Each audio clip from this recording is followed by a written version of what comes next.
Watch fam?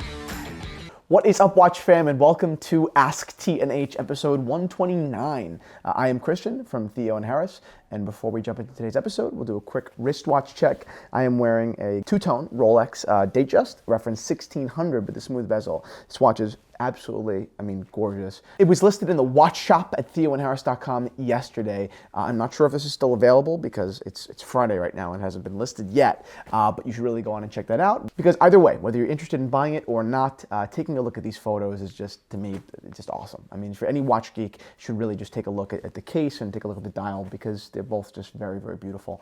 That's it. Let's get into today's episode. Let's talk Tudor. Let's talk Tudor and Baselworld. Tudor will be releasing their new releases at Baselworld, which is not very far away at all. And the publication Monochrome Watches recently released predictions for Tudor and Baselworld. So I want to talk about them, talk about whether I think they're right or wrong, and then if they are in fact right, why I either love or hate this release. To make this very clear, these releases have not happened yet. These are imaginary. These are speculative. These are speculation from people who are just watch industry professionals, people who have seen releases. They know the pattern. They know how companies operate. So no, these haven't happened yet, but the likelihood of them happening is relatively high. These are not just random, aimless guesses. These are pointed. So let's get into it. Number one, the Tudor Pelagos, which is one of my favorite Tudors, being released with a GMT function. And how I don't like that. Sorry, I don't like it at all. I think that the GMT has been kind of defined by the Rolex GMT Master. You could disagree with me. I think that to me is the father of the GMT function. Is that watch water resistant and diveable? Yes. I mean, it's an oyster case. That's the whole idea, was that you can dive with it. It's water resistant, and I get that. And I think that all tool watches should have resistance. It's just they're tool watches. They should meet the resistance and kind of the robustness on that level. And then they go off and they do their thing, whether that's a GMT or whether that's a power reserve or whatever that may be. That makes sense to me. But for me, the Pelagos is objectively, very specifically, a dive watch.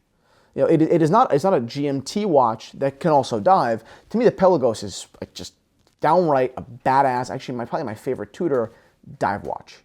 So adding a GMT in doesn't really make any sense to me.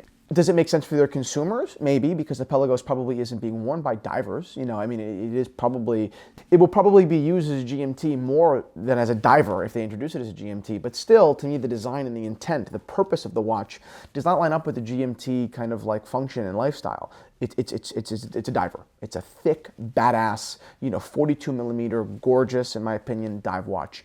And the GMT doesn't make that much sense. The way it's executed in the predictions is pretty. I definitely like it. But to me, the inclusion reads much more of we're forcing this into this watch rather than, oh, this is the natural kind of progression of this line. Number two, they say they're going to be releasing the Tudor left-hand drive, Pelagos, in black. And I couldn't care less. I'm done with the Tudor black shit. I don't like it. I just don't think it looks flattering on the wrist. I think that it's nice with a strap. I think that a black, case and dial could look pretty on a strap. And that strap could be a textured black, it could be an olive, it could be a khaki, it could be really so many different things, gray. But to me, the black metal straps, the bracelets just don't look good. They look cheap. They look like, a watch that we used to wear in 8th grade or 6th grade, from, Kenneth Cole or whomever. So to me, I'm not a big fan, and I think it's boring. I don't want to see Tudor fall into the, we introduce a watch, then we introduce it in these 8 specific ways.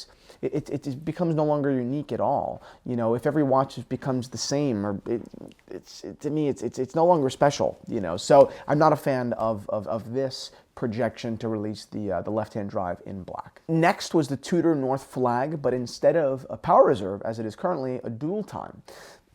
My opinion, I prefer the power reserve. I think it's a prettier complication. It just looks nicer, and I think it has great function. But I think that the dual time is more appropriate. To me, you don't really need a power reserve on an automatic watch. It doesn't really make sense. I mean, the whole idea of the power reserve is to remind you, hey buddy, wind that shit because it's gonna die. But if I have an automatic watch and I'm doing tool things, I'm doing things that you would do with a North Flag on, like climb a mountain, it's wound. I'm good. I don't need the reminder of the power reserve, which is funny because I've never even thought about that before. And I love the North Flag. It's probably the North Flag and the Pelagos are my 2 favorite Tudor watches. So I'd never thought about it, but now in thinking about it, although I prefer the aesthetic of the power reserve, I actually think that the dual time makes more sense. To me, it fits in with the watch. I can see the tool spirit of the North Flag, climbing a mountain per se, or, for example, it would make fine sense. It's not a necessity. I don't think the watch begs for it, or the watch lifestyle begs for the dual time, but I don't think that it's offensive or out of place either. Next was the Tudor Heritage Chronograph. Dark. Again, this black bullshit. I'm done with it. I just don't like it. I mean, I think that with the strap, it will look fine, like I said before. I don't like to see Tudor. Then it's the Tudor, Heritage Chronograph Bronze. It's like, come on, man. I would prefer if they just started releasing maybe just updated dial versions. I mean, that would be fine by me. Or maybe introduce a new bracelet to your watches occasionally. I think that watches no longer introduce bracelets, which is a weird thing. Like brands just don't do that anymore. I mean, like, Rolex in 1949 or something like that, or 1950, introduced the Jubilee bracelet. That was like the celebration. That's an amazing thing. This introduction has become a staple to the Rolex lineup now. And we just don't do that anymore. They just change dials. I think that would be more interesting. I think that if Tudor released, this is our new bracelet at Baselworld, we would be like, holy shit. That's really cool. Maybe they do a rivet. What if they did a rivet bracelet on one of their dress pieces? Speaking of which, what they should be doing is focusing more on their dress line, because I don't like their dress line at all. Sorry for those of you who do. I'm not a fan. I don't think that they are even nearly as well executed as vintage Tudor dress watches, and even like nearly. So that to me is a shame. So instead of issuing these same sports watches in black, or making minor changes or forcing a GMT hand, I would love to see Tudor complete their lineup. Because brands like Nomos or Montblanc are doing a lot of work to kind of own this inexpensive dress market, and Tudor really could steal it away from all of them. I think Tudor has the foundation. Tudor has the support from the watch fam, the core audience, and to see them miss out on that because they're executing dress watches poorly, to me is a shame.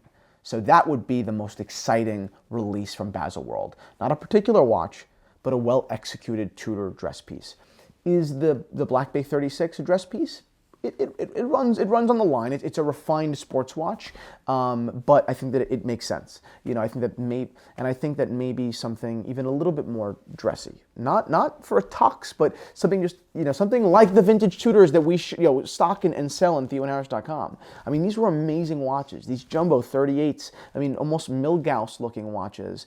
On a strap. I mean, these look beautiful.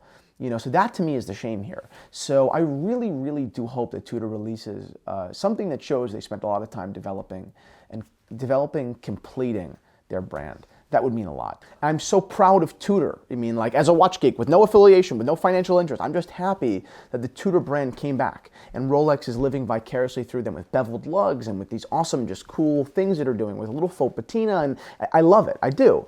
And I think it's super impressive that they have resurrected. With the Heritage Chrono, the Black Bay, the Pelagos, the North Flag, I mean, these are terrific watches. But if they could really just spend the extra time and just like knock the dress or the more formal watches out of the park with just like a Datejust kind of thing, I would be blown away. That to me would be exciting. That would be right home about it, because it really, truthfully, drop the mic, it'll be the most interesting thing out of Baselworld, because everything else is just a color change. But this could signify and represent a new shift, a massive shift in watchmaking or in watch marketing and sales. And I think that other brands would have to shit their pants if Tudor did that. Because what Tudor has done in the last couple of years with the sports watch market, if they applied that same just like strength throughout the entire industry in their formula, their quality watches, relatively inexpensive, and then they completed this whole circle with the dress, they would destroy a lot of market share from a lot of other brands. And I think that completion of a lineup, even if it's just the seeds of it, I think that would be genuinely interesting watch news. Unlike so much of the other stuff that comes out. Oh, this was released in a different color. Great, thank you so much. Like, oh, they changed the second hand on this. Wonderful. But if someone says, Tudor just made a big move, that would be watch news. overall, I think that Monochrome did a decent job. They did a fine job. The graphics were great. And I think that they are right on a couple of these things. I think that the Pelagos GMT is seriously plausible. But I guess we'll see. Overall, you guys know my thoughts. I wish that they would just complete their brand a little bit, because it would give them a little bit more strength moving forward as a legitimate, watch company. And that would be awesome. That's it, guys. Thank you so much for watching Ask TNH episode 129. And don't forget to check out the watches and the watch shop at theoandharris.com.